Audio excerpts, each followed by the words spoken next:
Joining me today on iHip News is my friend and a journalist who happens to trigger MAGA simply by looking in the camera and breathing. It is so delicious.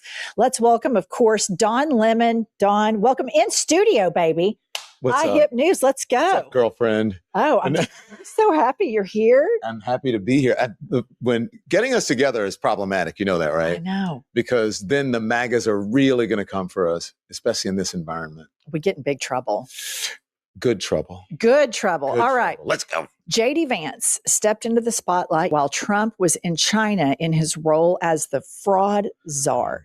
So Trump has named J.D. Vance as the fraud czar, which my opinion is, this is a rat fuck. He is rat fucking Vance because Trump is the most fraudulent president ever. So let's hear the clip. All right. Fraud prevention seriously.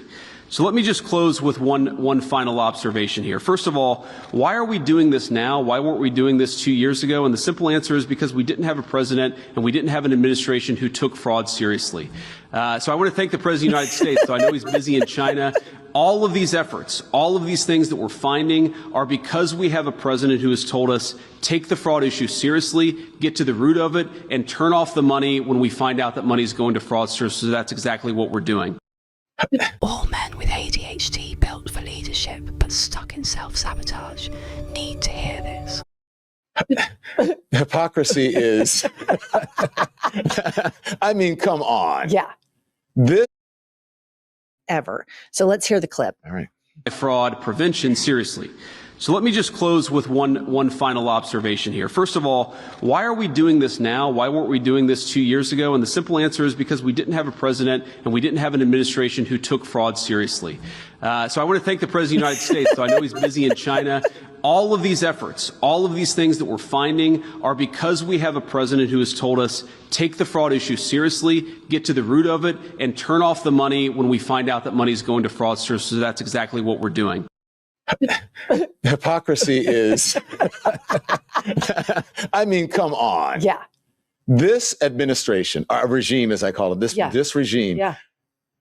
he's making more money off of the presidency than anyone else. If anyone is grifting, if anyone is fraudulent, it's the Trump regime and the Trump family. Yeah. They're just, what happened to the emoluments clause or any of that? The calls are coming from inside of the House, J.D. Vance. Yeah. And is he setting him up? Maybe he's setting him up like Pam Bondi to take the fall or Think the about other it people like he this. fires. Okay. Trump sends him to campaign with Viktor Orban. Mm-hmm. Embarrassing. Embarrassing. Trump sends him to Pakistan to negotiate the peace talks. Face plant. Right. Trump says, hey, you know what, JD? I'm going to put you in charge of fraud. Mm-hmm. I think it's rat fuck city. Yeah. And you see who's out front now. Yeah. Lil Marco. Marco Rubio. Uh-huh. And so Marco Rubio is, you know, there's a fight going on reportedly in Washington between Marco Rubio and J.D. Vance, who's going to be the successor, the heir apparent.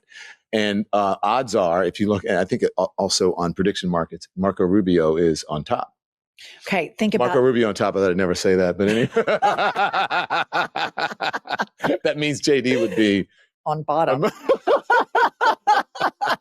So this is what happens when we get together. It's terrible. Think about this, though. So Trump, do we really think he's going to allow Marco Rubio, Lil Marco, he loves to humiliate? He gave him the shoes that were too big for him. He dressed him up like Nicolas Maduro yesterday on Air Force One in this Nike jumpsuit and had Stephen Chung take a picture of us humiliating. Do you think Trump will give it to Lil Marco? Or do you think, because Trump is so into eugenics, don't you think he might be like Ivanka, his favorite child? Well, of course that's possible. But I think if anyone, look, I don't know who the heir apparent necessarily is, but if he is favoring someone outside of his family, it would be Marco Rubio. I mean, you have to, you don't have to agree, but my opinion is that Marco Rubio is the most credible of any of the people he appointed. If anyone who, you know, is can be the Secretary of State, it's Marco Rubio. J.D. Vance has no experience in foreign policy. We saw that. What's his face? Pete Hegseth shouldn't Oh. be the defense secretary. Mhm. Marco Rubio is at least a senator Yeah. who is well liked where he, in Florida. And, he has accomplishments. And I think that, he's qualified. He's the only qualified person in the administration. So if anyone should be at the top, it should be Marco Rubio, but they all suck. Yeah, Even they Marco all suck. Rubio. Marco Rubio, I feel like he's died inside when you see him in those meetings, right? In the Oval Office, and he's just kind of sitting there like this because he knows better. He goes, I'm not the real flawed one. Mhm. I'm the one with all the experience. I'm the qualified one. And I have to be in the clown car with these people. And I think he's just like, okay, I'm going to sell my soul for now. And then afterwards, when this is over, I'll try to see what's next. Yeah, I don't think he enjoys being a prostitute. You can see it all over his face. He just hoard himself out for MAGA. All right. Talking about all this fraud that JD Vance is going to have to be the fraud czar of, the DOJ is considering settling with Trump. Pop this up. New York Times breaking news. The Justice Department is said to be considering settling a lawsuit President Trump filed against the IRS over the release of his tax returns. And Dawn, from the article, it says a settlement payment, even a fraction of the size of Mr. Trump's requested $10 billion, could be much larger than his other attempts at private gain, potentially doubling. His net worth, as Bitcoin did.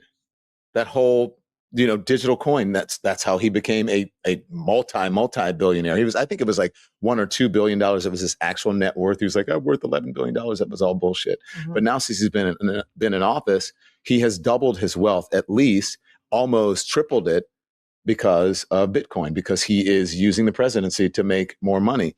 The idea that he's suing the IRS, which he is in charge of, so they're kind of on the same side. That's going to be problematic legally. A lawyer can tell you better than I can. And I think that what they're trying to figure out, the courts, is that if they're on the same side or not, they have to be opposing figures in order to sue each other. But it seems like an inside fix to me because he's in charge of the Department of Justice. Mm-hmm. He sent out the text or the tweet to Pam Bondi, and he thought it was a private tweet saying you gotta go, and you're not doing anything, and it's the same old story. And then he deleted it. So I think it's an inside job. I think that of course they're going to settle. Of course he's going to make billions of dollars because it's Donald Trump and it's a cult, and they do whatever he says. I agree, and I think of course at some point he has the keys to the piggy bank. Yep. The United States Treasury. Yep. This guy is a con man. He's a crook. He is a liar, and he is obsessed with being the best at everything. He knows Vladimir Putin has a bunch of money and robbed the piggy bank of Russia. That's why he admires him so much. But think about it. Think about this. You remember during Joe Biden, and Hunter Biden got a job. Joe Biden wasn't even vice president. He was out of office, and Hunter Biden got a job. And they're like, oh my gosh, he made so much money. It was like a $5 million job or whatever they were paying him. Think about all the money that Trump